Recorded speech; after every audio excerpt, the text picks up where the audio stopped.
One of the amazing things about having your own online business that you run from home is having the ability to take care of the things in life that come up, health issues with family, emergencies, just anything, or even the good things that need extra attention as well.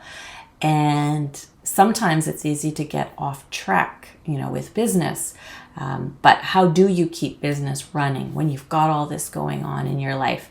That's why we're bringing this clip from Kelly McCausey's Lifestyle Self-Made interview, where she talks about fostering three teenage girls, and it kind of took over life, and what she did to keep things going. And we hope you'll find it helpful. So be sure also to tune in the full episode for Kelly McCausey, and also grab your free Lifestyle Self-Made guidebook, which will help you kind of balance all the different things in your life, figure out what your priorities are so you can craft a life and business around that works for you. My life has changed dramatically in the last few years. When just as the pandemic was hitting, I had decided to start taking action on a long time goal of moving towards adopting.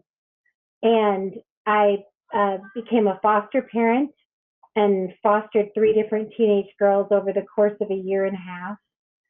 And thank goodness for a successful, vibrant, multi-income stream business, because the last year of that was just pure chaos. Wow. Being involved in the foster care system, working with teenagers that have been traumatized, it was a crazy roller coaster ride. And man, it took me back, like it put me through the ringer, because Alice knows that I'm a child. I'm adopted, was raised by alcoholic parents. My mother was physically and emotionally abusive. And so here I am, 56 years old, thinking, I got this, no problem. Not got this. Yeah, but like what you said though, like going back to what about like, thank goodness for the multiple income streams and stuff, because like whether someone is going to be adopting, they have their own Yeah. kids, like you were able to take, put the time Yeah. into that.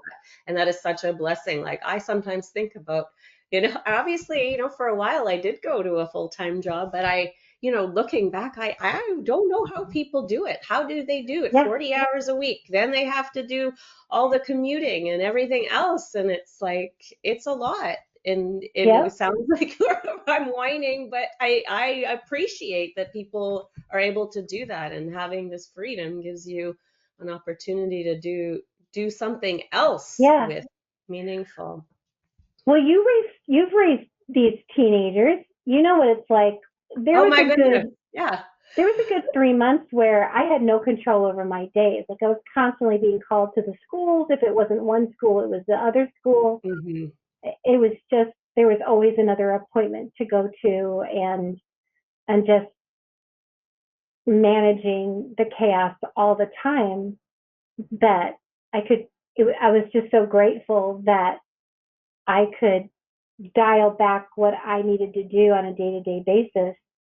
Yeah. And make really laser targeted decisions about when I was going to make time to work, it had to be focused on money.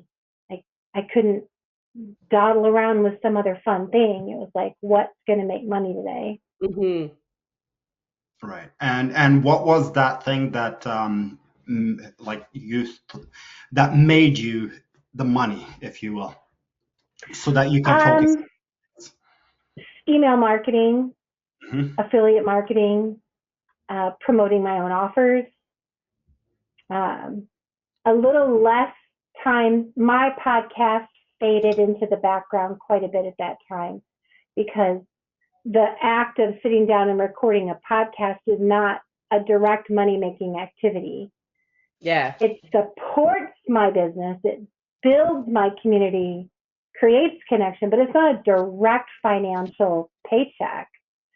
Definitely. So I had to focus on, what can I promote today? What buy button can I publish today?